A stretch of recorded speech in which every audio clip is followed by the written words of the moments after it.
আল্লাহর হক যেমন আদায় করতে হবে মুক্তির জন্য, জান্নাত পাওয়ার জন্য, জাহান্নাম থেকে বাঁচার জন্য, তেমনি মানুষের হক, বান্দার হক আদায় করতে হবে।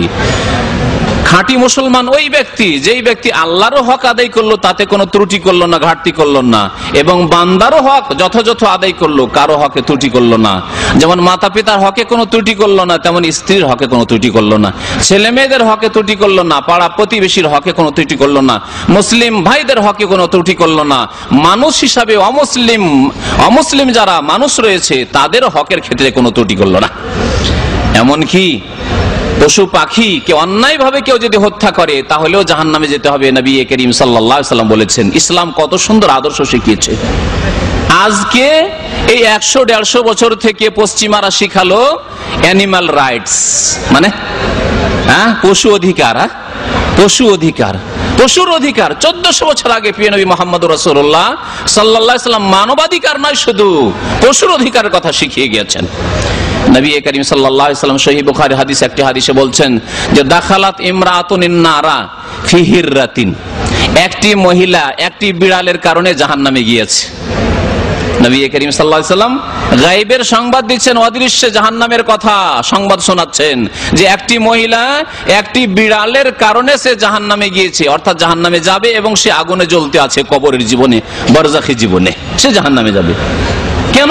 একটি বিড়ালের কারণে কেন জাহান্নামে যাবে? রাবাতাথা, সে বিড়ালটিকে বেঁধে রেখেছিল, বিড়ালটিকে বেঁধে রেখেছিল।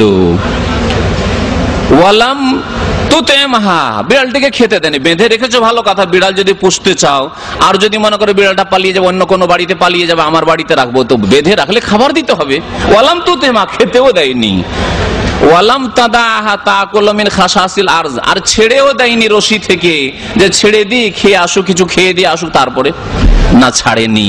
ফামাতা, তারপরে বিড়ালটি ওই বাঁধা অবস্থায় মরে গিয়েছিল, বিড়ালটি মারা গিয়েছিল, খেতেও দেয়নি আর খাওয়ার জন্য ছাড়েও নেই যে অন্য জায়গায় খাক কোথাও গিয়ে খুঁজে। ফাদাখালাতিন নারা, সুতরাং এই মহিলা জাহান্নামে যাবে। নবী করিম সাল্লাল্লাহু আলাইহি ওয়াসাল্লাম ইরশাদ করেছেন, এর নাম ইসলাম। তাহলে একটি বিড়ালের হক নষ্ট করে যদি জাহান্নামে যেতে হয়, তো যদি মানুষের হক নষ্ট করি, কোন হিন্দুর হক নষ্ট করি, কোন ইহুদি খ্রিস্টানের হক নষ্ট করি, তাহলে জাহান্নামে যেতে হবে কিনা? অবশ্যই যেতে হবে। তার উপরে যদি কোনো মুসলিম ভাইয়ের হক নষ্ট করি, তাহলে আরো হক বড় হয়ে যায়। তাহলে কোথায় বাসস্থান হবে, কোথায় জায়গা হবে? জাহান্নামে অবশ্যই যেতে হবে, জান্নাত থেকে বঞ্চিত হয়ে যেতে হবে, মাহরুম হয়ে যেতে হবে। তাই নবী করিম সাল্লাল্লাহু আলাইহি ওয়াসাল্লাম বলছেন যে এই লোকটি সর্বহারা, নামাজ রোজা হজ যাকাত নিয়ে গেছে, কিন্তু মানুষের হক নষ্ট করে এসেছে।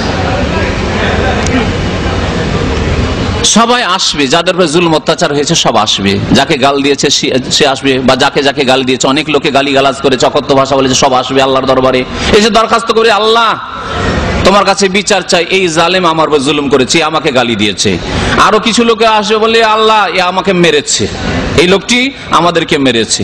আরো কিছু লোকেরা আসবে বলবে, আল্লাহ এ আমার উপর মিথ্যা অপবাদ দিয়েছে, আমি জেনা করিনি বলেছে জেনা করেছে, আমি চুরি করিনি বলেছে চুরি করেছে, তারপর আমাকে খুব হয়রানি করেছে, ইত্যাদি ইত্যাদি। যাকে খুন করেছে সে আসবে। নবী করিম সাল্লাল্লাহু আলাইহি ওয়াসাল্লামের আরেকটি হাদিসে রয়েছে যে যাকে হত্যা করা হয়েছে, অন্যায়ভাবে হত্যা করা হয়েছে, আপনার হাতে হত্যা করা রাখা হয়নি, হত্যা করেছেন, মুসলিম হোক অথবা অমুসলিম হোক, যাকে খুন করেছে সেই ব্যক্তি কাল কিয়ামতে হাসরের মাঠে বিচার দিবসে আল্লাহর দরবারে হাজির হবে, আর তার রক্ত, তাজা রক্ত প্রবাহিত হতে থাকবে, আল্লাহকে দেখানোর জন্য রক্ত প্রবাহিত হতে থাকবে। আসবে, এসে বলবে, আল্লাহ সাল হাযা ফিমা কাতালানি, এই লোকটিকে জিজ্ঞাসা করো আমাকে কেন খুন করেছিল, কেন খুন করেছিল, আমি তার বিরোধী দলের লোক ছিলাম, সেই জন্যই খুন করেছে, আল্লাহ তুমি এর বিচার করে দাও আমার। আল্লাহ আমাকে কেন এই খুন করেছিল, হত্যা করেছিল, কি শত্রুতা ছিল, কি অন্যায় করেছিলাম, আমার খুন কি তার জন্য হালাল হয়েছিল, আমার রক্ত কি তার জন্য বৈধ হয়েছিল, আল্লাহ একে জিজ্ঞাসা করো কেন আমাকে হত্যা করেছে। এসে দরখাস্ত করবে ওই ব্যক্তি যাকে খুন করা হয়েছে, যে আল্লাহ আমি বিচার চাই, আজকে দুনিয়ায় আমার বিচার হয়নি, গ্রামের লোকে বিচার করতে পারেনি, দেশের লোক বিচার করেনি, সরকার কাছে বিচার হয়নি, আল্লাহ তোমার কাছে বিচার দিয়েছিলাম, আল্লাহ বিচার করো, আমার উপর জুলুম অত্যাচার করেছে, এমনকি আমাকে খুন করেছে। আল্লাহ পাক রব্বুল আলামিনের আদালতে এখন কিসাস শুরু হবে, প্রতিশোধ, কিসাস, বদলা।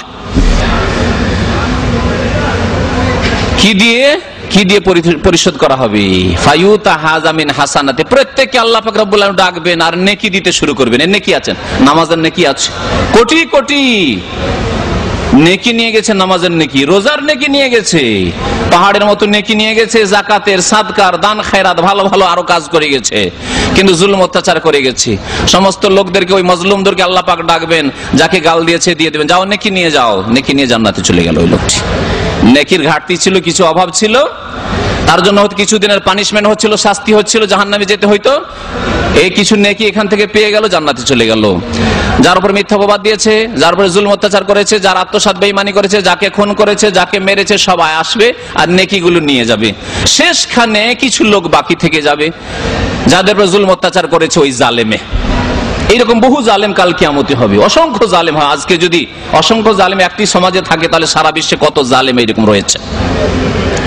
আর কিয়ামত পর্যন্ত কত জালেম এইরকম আসবে, বেঈমানি করবে, আত্মসাৎ করবে, খুন করবে, হত্যা করবে, মারধর করবে, লড়াই করবে, এরকম কত লোক আসবে। নেকি শেষ হয়ে গেছে, তারপরে কিছু লোক এসে দরখাস্ত করবে যে হে আল্লাহ, আমাদের বিচার করে দাও, এ জুলুম করেছে, বেঈমানি করেছে, খুন করেছে, মেরেছে, আমাদের ইত্যাদি ইত্যাদি বিভিন্ন রকমের জুলুম করেছে। আল্লাহ পাক দেখবেন যে আর এর নেকি শেষ হয়ে গেছে, নেকি তো নেই, তাহলে কি করা হবে? জিজ্ঞাসা করবে ওই মজলুম লোকদেরকে, যাদের জুলুম হয়েছে, তোমাদের গুনাহ আছে? গুনাহ আছে তোমাদের? বলে আল্লাহ গুনাহ আছে, অনেক গুনাহ আছে, আমরা খুব গুনাহগার। এই গুনাহের জন্য জাহান্নামের অর্ডার হয়ে গেছে, জাহান্নামের ফয়সালা হয়ে গেছে, আল্লাহ জাহান্নামে যেতে হবে। আল্লাহ বলবেন এক কাজ করো, তোমাদের গুনাহগুলি এই জালেমের উপর চাপিয়ে দাও, তোমাদের গুনাহগুলি এই জালেমের উপর চাপিয়ে দাও, দিয়ে তোমরা জান্নাতে চলে যাও। নবী করিম সাল্লাল্লাহু আলাইহি ওয়াসাল্লাম বলছেন যে ফাইন ফানিয়াত হাসানাতুহু ক্বাবলা আন ইউকদা মা আলাইহি, এই নেকি দিয়ে পরিশোধ করতে করতে, পেমেন্ট করতে করতে নেকি যখন যদি শেষ হয়ে যায়, যখন শেষ হয়ে যাবে তখন ফা ওখিযা মিন খাতায়াহুম, ওই যাদের উপর জুলুম অত্যাচার হয়েছে তাদের নেকিগুলিকে আল্লাহ পাক নেবেন, ফাতরিহা, গুনাহগুলিকে নেবেন, গুনাহগুলিকে নিয়ে ওই জালেমের উপর চাপিয়ে দেবেন, ফাতরিহাত আলাইহি, গুনাহগুলিকে তার কাঁধে চাপিয়ে দেওয়া হবে, সুম্মা তুরিহা ফিন্নার, তারপরে এই নামাজি মুসল্লি, এই দাড়িওয়ালা মানুষ, এই পরহেজগারি দেখাচ্ছিল বাহ্যিক, কিন্তু মানুষের হক নষ্ট করেছে, রোজা রেখেছে, যাকাত দিয়েছে, দান খায়রাত করেছে, তাহাজ্জুদ পড়েছে, তারাবি পড়েছে, ইশরাক দোহা করেছে, আল্লাহর হকের ক্ষেত্রে বহু কিছু করেছে, কিন্তু মানুষের হকের ক্ষেত্রে জুলম অত্যাচার করেছে, সুম্মা তুরিহা ফিন্নার, এইরকম নামাজি, রোজাদার, যাকাত দানকারী তাদেরকেও জাহান্নামে ফেলে দেওয়া হবে। নবী পাক সাল্লাল্লাহু আলাইহি ওয়াসাল্লাম ইরশাদ করেছেন। আল্লাহ পাক যেন আমাদেরকে বুঝার তৌফিক দান করেন, এবং আল্লাহর হক যেমন আদায় করা আল্লাহ যেন আমাদেরকে তৌফিক দান করেন, তেমনি মানুষের হক যেন সুন্দরভাবে আদায় করার আমাদেরকে তৌফিক দান করেন।